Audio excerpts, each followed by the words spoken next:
है ना, पंचेंद्रिय पना नहीं मिलेगा, है ना। हो सकता है हम एक इंद्री तक के सफर पे पहुंच जाए, यहाँ से चलते चलते चलना आरंभ करें और एक इंद्री तक हो जाए। इसलिए यहाँ अगर हमें अपने इंद्रियों को संयमित और मन को एकाग्र करना है तो पहले तो ये कि जगत का परिणमन स्वतंत्र है, मैं किसी का कर्ता भोक्ता हर्ता नहीं हूँ, एक ये। और दूसरा ये कि मुझे इसी भाव में अपना कल्याण करना है।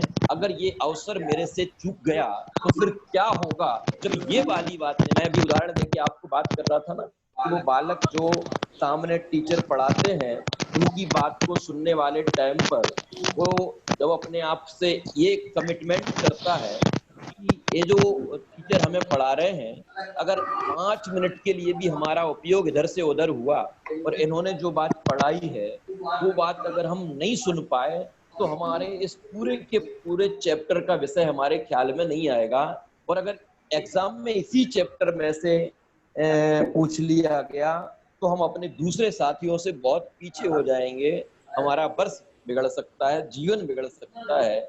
ऐसी कल्पना जब उस विद्यार्थी के मस्तिष्क में होती है तो ऑटोमेटिक वो एकाग्र होकर उन अपने गुरुओं की बात को सुनता है और अपने एग्जाम में सिलेक्ट होता है।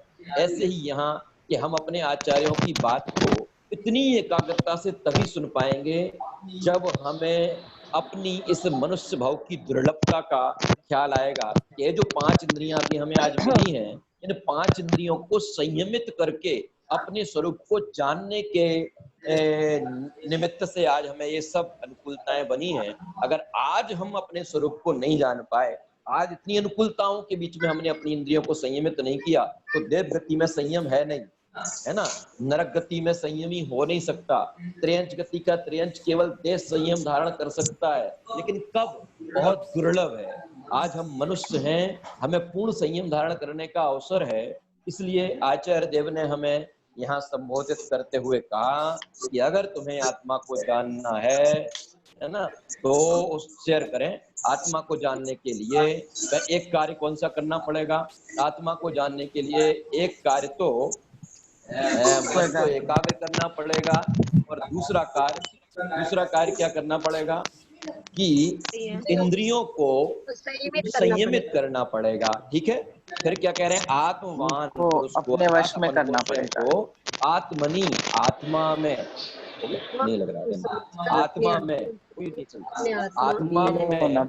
फिर इसके बाद आया स्थितम, स्थित, आत्मानम, आत्मा को, आत्मनः ये, आत्मा द्वारा ही, ध्यायेत, ध्याना चाहिए। सीधी बात क्या हुआ, मन को एकाग्र करके, इंद्रियों को संयमित करके, पुरुष को, व्यक्ति को, जीव को, आत्मा को, मुझे, है ना। अंत में क्या आया, मुझे, मुझको आत्मनि, आत्मा में ही स्थितम, स्थित होकर, आत्मनम, आत्मा को, आत्मना ये, आत्मा के द्वारा, ध्यायेत, ध्याना चाहिए। इसके अलावा और कुछ करने की आवश्यकता नहीं है अपने स्वरूप को जानने के लिए। ठीक है, लेकिन ऊपर की दोनों चीजों के लिए क्या जरूरी है, मन की एकाग्रता के लिए और इंद्रियों के संयम के लिए, कि हमें अपनी आज की अनुकूलताओं का विचार करते हुए कि मुझे ये भाव इंद्रिय विषयों के सेवन के लिए नहीं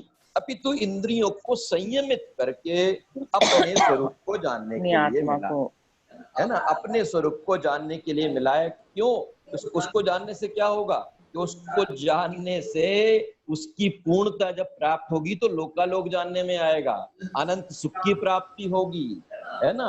अनंत वैभववान मेरा स्वरूप मेरे ख्याल में आएगा।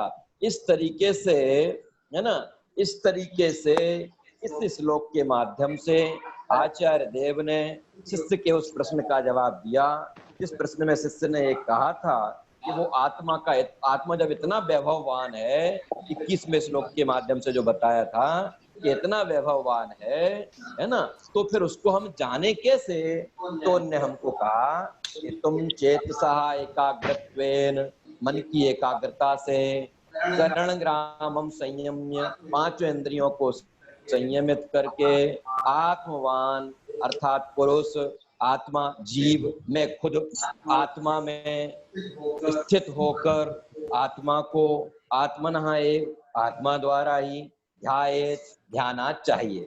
कहने का अर्थ ये है, मैं अपने स्वरूप को जानने के लिए पूर्ण स्वतंत्र हूँ। मुझे अपने स्वरूप को जानने के लिए जरा भी पराधीनता नहीं है। अगर मैं आज ये संकल्प करूं, आज ये निर्णय करूं कि अगर मैंने अपने स्वरूप को नहीं जाना और ये देह छूट गई, तो फिर से ऐसे सारे संयोग कब बनेंगे, केवली के अलावा कोई नहीं जानता, है ना। सच्ची बात तो ये है, अभी अपन लोगों को इस बात की श्रद्धा ही नहीं है।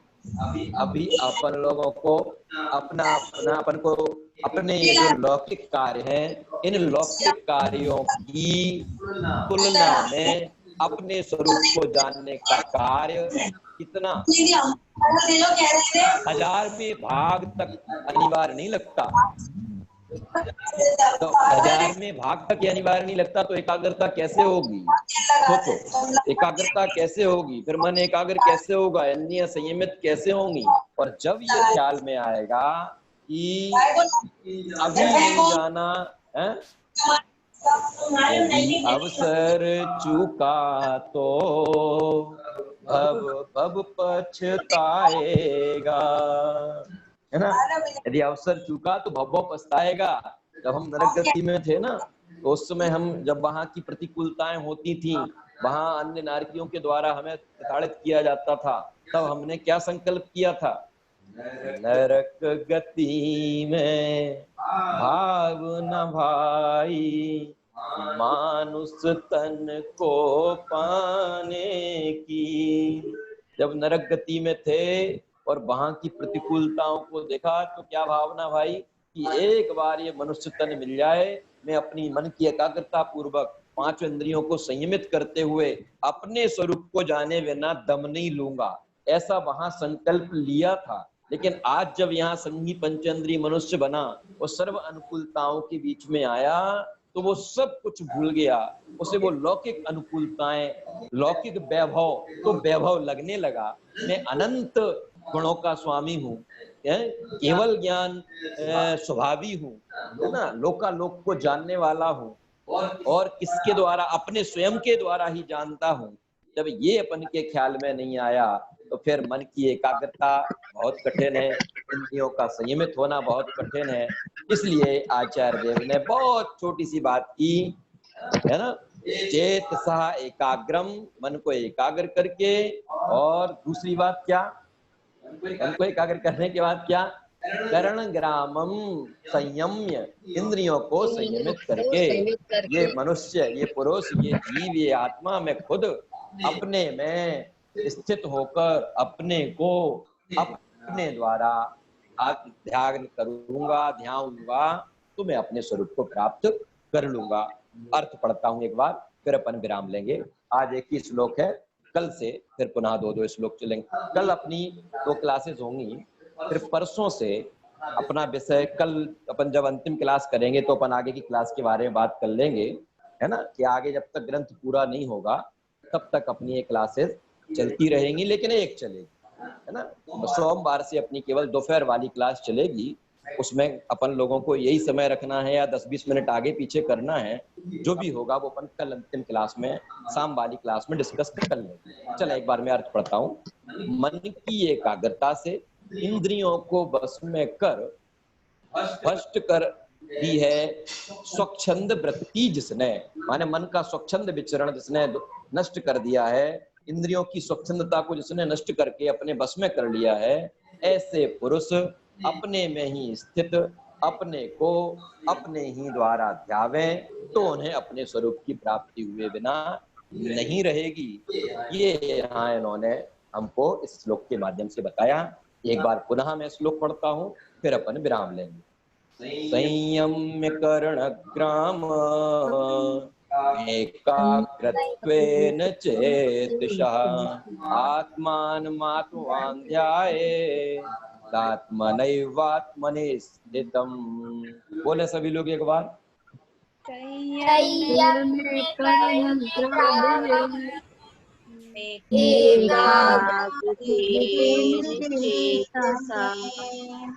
आत्मात्मवान् ध्यानैवात्मनि स्थितम्। ठीक है, अब किसी को कोई प्रश्न हो तो आप लोग पूछ सकते हैं।